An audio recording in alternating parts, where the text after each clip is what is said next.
So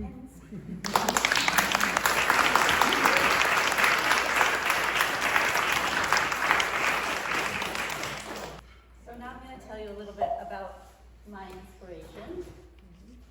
Okay, so in January of 2020, which was the beginning of COVID for me, I started to walk out in the woods behind my house, which was about a mile, and I did it just when the sun was about to go down, and then I would walk back in the dark. So I'd walk out around 4:30 in January. I would see the sun go down at this point here, and it would get totally dark, and then I'd walk back in the dark. And I am afraid of the cold and the dark. I don't know exactly why I did it, but it was an instinct. So as I got more and more afraid of COVID and of it being cold and it being dark, I had more and more of this instinct to walk out into the darkness in the woods. And all I can really say, even now, after doing it for so long, is that I felt humility towards the sun. And that it was a very clear instinct. Okay, we can go to the next slide.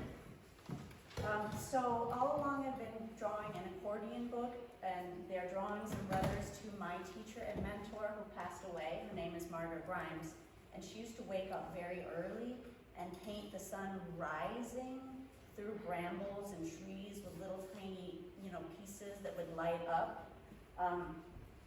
And so when I got out to the lake, I would often draw that, and then I would put it in the book, and that's an image of the book. Okay, we can go to the next one. So that's just an example from the book of a little painting that I did when I was out there watching the sun go down. And I should say that I always have my dog Diego with me, so I have a comfort. And I did some drawings and paintings, but I'm talking about doing this every year for now 6 years. Mostly I was imagining, and I imagined these very certain women who were with me. Okay, we can go to the next slide. So what you really saw there in my dance was what I'm imagining when I go out there. So I began to imagine this ritual of walking into the woods as this act of humility, and I would say to myself in my mind, Umilta, which is Italian for humility, which is a word that we don't so often use in English, but in Italian it's very important. And I wanted to think to myself that as the sun was going down, as it was getting dark, as it was getting cold, as I didn't know what would happen in the world, that instead of being scared, I would only say, thank you for today's light to the sun. And I would imagine myself having courage, which is important because I didn't have courage, but I imagined myself having courage. And there were these specific women who walked with me, and those are the images you're about to see are these women. So Margaret Grimes, who was my teacher, who I loved, these grandmothers that I met in Sevastopol, which is in Crimea, and Amazon women. And the Amazon women are from art history and Greek mythology, and I'll show you that. So I was imagining this cape, and then I eventually made this cape, and it's made out of handmade paper, so I learned how to make paper. Sorry. That's okay. All the interruptions are part of life. It's okay. So this is handmade paper, and then I learned how to weave cotton in Northampton at this lovely community center where they taught me how to weave, and so that's on here as well. Seashells, some of them from Gloucester, and my daughter's hair, and my daughter's right here with the beautiful red hair. Okay, so I imagined the cape, and I made the cape, thank you. Here's another drawing I did as the sun's going down over that point. You can go forward. Okay, so I'm going to tell you a little bit about these grandmothers and about the Amazon women, because they were really getting stronger and stronger sort of by my side as I did this. And it was so lovely to do that dance because I'm imagining myself with these women doing this dance, even though in reality I'm just sort of scared and watching the sun go down and going back. So the grandmothers in Sevastopol would get together at the edge of the city. So that image there is Sevastopol on the top left. And it meets the Black Sea. The image below is the ancient city, and it sits right next to Sevastopol. So you can walk from the contemporary city directly into the ancient city. And these old women would take off their tops, which was not seemingly a normal thing for the whole community to do, but the grandmothers would all get together, they would all take off their tops, they told me they needed the sun to touch them, and they would sing, and they would ask the sun, so the sun and the sea, both of them together, to keep their men safe. And they were asking that because Sebastopol is the home to the Black Sea Fleet, which I'll get to in a second. So in all of these cold Januaries, we started that first year of COVID and it continued. I would imagine these grandmothers being near me and dancing. So a little bit about Sebastopol. It's the home to the Black Sea Fleet, and for this reason it was a closed city even to the citizens of the USSR, so it always had a very tight community. When I lived there, I was told by everyone I met that I was the first American that they had ever met, so it was a very interesting experience. And the city, which is beautiful, Sebastopol, is right next to Chersonese, which is this ancient Greek city, which was populated in the 6th century. And we could walk through the ruins and walk right down into the Black Sea and go swimming. So it was this really amazing experience. It's also home to Crimean Tatars, who I was able to meet, to lots of artists and scholars who went south to escape Stalin and then stayed there, and to refugees from Chernobyl, and those were my students. So I taught at Moscow State University, and I taught to a group of students from Chernobyl. It also has a population, houses a population, that's an odd way to say it, that's okay. Has a population of Jewish, Tatar, and Romani children who were evacuated from the Caucasus during World War II and sent to families in Azerbaijan. When the war was over, they were sent home, but a lot of their families had perished. And so this group was sent to the city of Sebastopol, which was thought to be a really healthy place to be because the winds were just such, and the water was just such, and the sun was just such. And so there's a community that are all bound by that experience. And there's also a factory for those who were blind during the USSR, and it continues to this day. And so I lived with a family of blind people who were orphaned during World War II, and I lived with them for 2 years. So it was a very intense and beautiful experience. And every day, a lot of things happened while I was there, but every day I would walk down to the sea and see these grandmothers. They would always smile at me, take off their shirts, and do their dance. I was not invited, but I was kind of near. Okay, we can go to the next one. Okay, another woman who has inspired me, who I always imagine is walking with me, is Artemis of Ephesus. So that's Artemis of Ephesus on the left, that sculpture is in the Archaeological Museum in Naples. Here's another statue of her over here. I discovered this statue when I was 19 and became obsessed with her, but had no idea who she was, which I think is so important for artists. I could sense her, I could feel her, I could draw her, I could look at the stone she was made out of, and it didn't matter to me how old she was or who made her or what culture it belonged to. I felt intuitively like she was my king. And I think that's so important for artists. So Artemis was worshipped by the Amazon women, this I learned later, a culture that scholars until really recently thought was totally imagined. We didn't believe the scholars, we didn't believe that the Amazons existed. Okay, you can go to the next slide. So this is what most of us see as Amazon sculptures. This one's in the Capitoline Museum in Rome. There's one like this in the Metropolitan Museum. They're usually depicted as wounded or dying, and it's important to remember that these sculptures were all made by their enemies. The Amazons, in theory, and like recently we have archaeological evidence that they were real. The Amazons were a woman-led culture. They raised daughters. They gave their sons to a neighboring community that they had a relationship with whom they had a month-long party once per year in spring, because spring is a time to have a party and make babies. They were masters of horses, animals, childbirth, medicine, agriculture, and hunting. They were known to be the most unstoppable warriors. So in the Iliad and the Odyssey, the most feared warriors were the Amazon women. And they were very skilled with a bow and arrow and always shooting from horseback, riding bareback. So when I first found her in the Rome Museum, I was like, who is this Amazon? I knew nothing about that. I started studying and I could only find images of them dying. Okay, we can go forward. So there's a classic image. She's on horseback. She has her shield. Somebody's knocked off her arrow. She's dying. Okay, we can go forward. So just recently, last summer, I discovered this connection between the Black Sea, which I love, Artemis of Ephesus, who I love, and my own ancestral land in Lucania, which I only just recently discovered and was able to visit. So it's thought that the Amazon women come from the Black Sea region.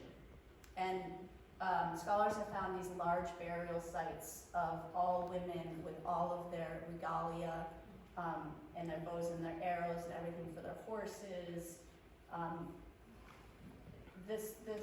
The story that's told both in Greek mythology and now in archaeology is that the Amazon women left the Black Sea area to defend their queen, who was abducted by enemies. Unclear who the enemies were, but they went to Athens to defend her. The queen was killed, and they eventually settled in Ephesus.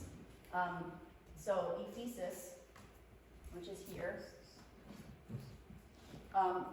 has a Amazon temple, and it was dedicated to Artemis. So Artemis looks different throughout our history, but Artemis of Ephesus is specific. And I'll show you why she's so specific in a moment. Okay, and then that other star over there is where my ancestors come from and where I got to visit last summer and see museums. Okay, we can go forward. Okay, this is Louise Bourgeois. I got to meet her in the early 2000s, and she was wearing a cotton dress that she made herself that was covered in eggs or breasts or something. That image is from a long time ago, and that costume she's wearing is something more like stiff. I don't know what it's made out of, but it's more sculpture. When I met her, it was flowing handmade cotton, and it very clearly had just like hundreds of breasts hanging off from her. I didn't take photographs, so I can't find it. I can only tell you. But I'm sure now, in my heart, that she was inspired by Artemis of Ephesus. And that's her apartment in Chelsea. Okay, we can go forward. Okay, so last summer I finally got to go to my ancestral land, which I have been searching for since I was born. My husband just a few years ago actually found the story of my ancestors, which was completely lost, found the town, and we went there, and it was as amazing as you can imagine. And then this past summer we went and spent time and actually went to the museums. So the area is called Lucania.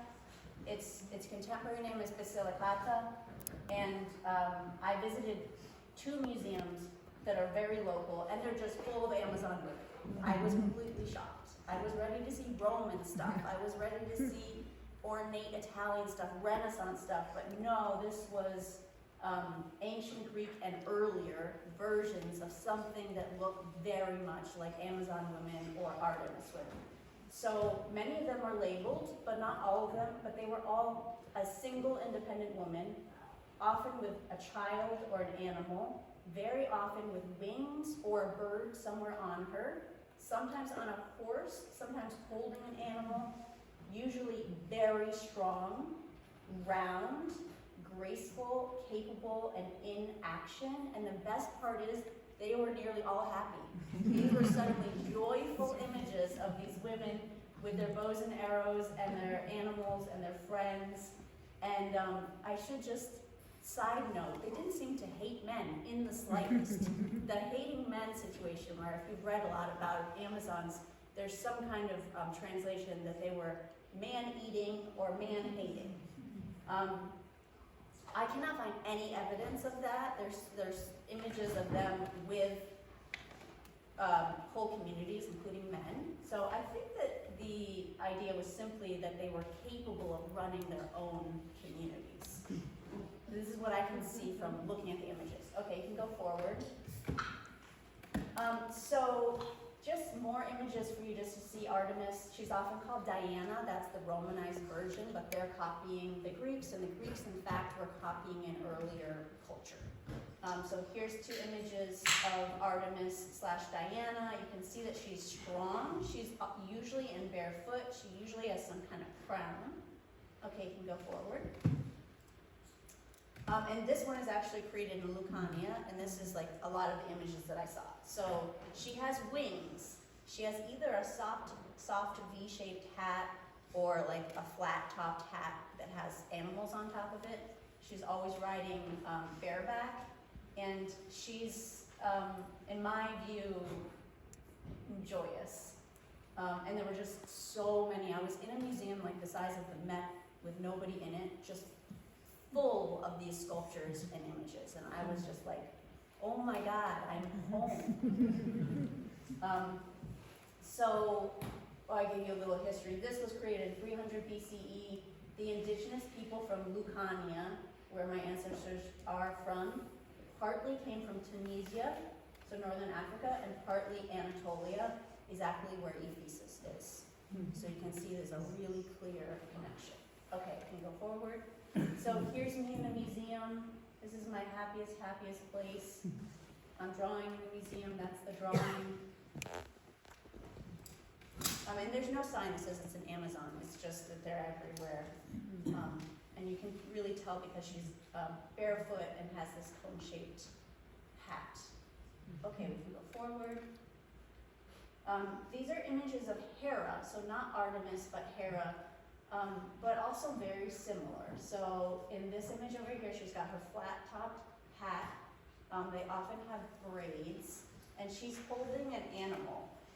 And I looked at it for a very long time. I can't tell what the animal is, but she's definitely holding an animal. And the other one over here is also Hera, also the flat-topped hat. They're always broad shoulders, large breasts, large hips, tall, strong women. And yeah, I think she has like a llama. I don't know. Part of that animal is broken off, but there were other ones that looked kind of like a goat, a llama, a donkey, something like that. Okay, we can go forward. That's just to say, Lucania, I'm so happy. That's where my people are from. Okay, we go forward. Okay, so then I began making art. I think that we can focus that a tiny bit more, maybe. Or, there we go. So I began making these timeline maps, and I essentially like rewrote the world, the history of the world, with my, what I will call my ancestral grandmothers. Some people don't like when I rewrite the history of the world, but I'm enjoying it. Okay, you can go forward. I'll just show you some details. So these are all sculptures that I found. She's a sculpture, she's holding a bird. She is also a seat. So like she has like a lap here that you could put something on, and then she's holding a bird, and she has a flat-topped hat, and then she's got a bird on top of her. This figure over here to our far left is sewing, and then you see clearly the Artemis figure there with her bow and arrow. So this is just details of that other painting. We can go forward. These are more sculptures that I drew from. I picked these because you can very clearly see she's holding a bird. There are some earlier sculptures that Robin and I look at a lot where the woman seems to have a bird head. So she seems to be a bird with wings, her head is a bird, and she's holding a bird. All of that makes me believe that these women had a close relationship with nature, but even more than that, that they completely understood that they were nature, which makes me feel good. Okay, we can go forward. So this one on the left was particularly exciting to me. Well, actually, I'll show you this. So this is a woman's head. She has the flat-topped hat. On top of her hat is another woman. These are flowers. Out of the flowers are women's heads, and on top of their heads are birds. And then over here on the left, we've got the woman's head, and the horses are coming out of her head, and above that is the same kind of flat exact circular, this was like missing its top, something would have been on there. And then 3 more women, and then they have wings, and they're holding little tiny birds. So it's just full of these kinds of images. Okay, we can go forward. More images of Amazon or Artemis figures with their animals. Okay, forward. They're so contrary to the images I saw growing up from Impressionist France, where women are sort of, oh, woe is me, I'm just sitting here waiting for something. You know, these women are like all in action doing something. They have animals on their shoulders again, don't know what exactly they are. Okay, we can go forward. This is the volcano that I discovered is in the backyard of my ancestral town. A whole other thing, I've been obsessed with volcanoes my whole life. Turns out there's one literally right behind the town that I'm from. It's called Vulture. Okay, we can keep going. There's a detail from the painting. And we keep going. So she's actually Enheduanna, and it's another talk, but there's a lot of connections between the women of Mesopotamia, of Anatolia, of Northern Africa. There's much more connections than there are separations. Okay, we can go forward. That was a sculpture of an Amazon woman that I drew. You can go forward. And then I wanted to just read you this, and I think this is the second to last one. So it says, related and living with the wind, sun, the sea, the fish, the birds, dragons, the ferns and trees, their stories lived before words, because all of these sculptures are before the age of written word. So we don't have a person, an enemy, a person who doesn't like them, anyone writing their story. So we get to actually see them just visually and allow them to be, which I think is so important. Their stories were not always written, they were free and also fearful. Their images sometimes drawn by their daughters and sometimes by those who fear them. Okay, we can go forward. Okay, this is the last one. So I know that some folks will think later, but is that timeline really real? Did the Amazon women really live around the Black Sea? Does Lucania have anything to do with these warrior women? Why does Amber care? Imagination is the act of bringing images into our being. They affect us as strongly as our outside environment. I very particularly imagined this dance and this walk during this time that was really difficult. COVID was really, really difficult for my family. We're clouds, forests, and oceans. We're totally malleable.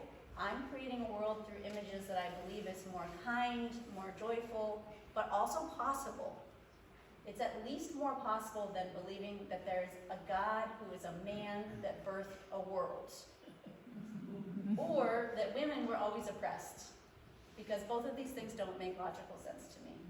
Why would that be the case rather than a world of strong women who could speak with animals, pay respect to the sun, and listen to plants? We build our world from the inside and the outside.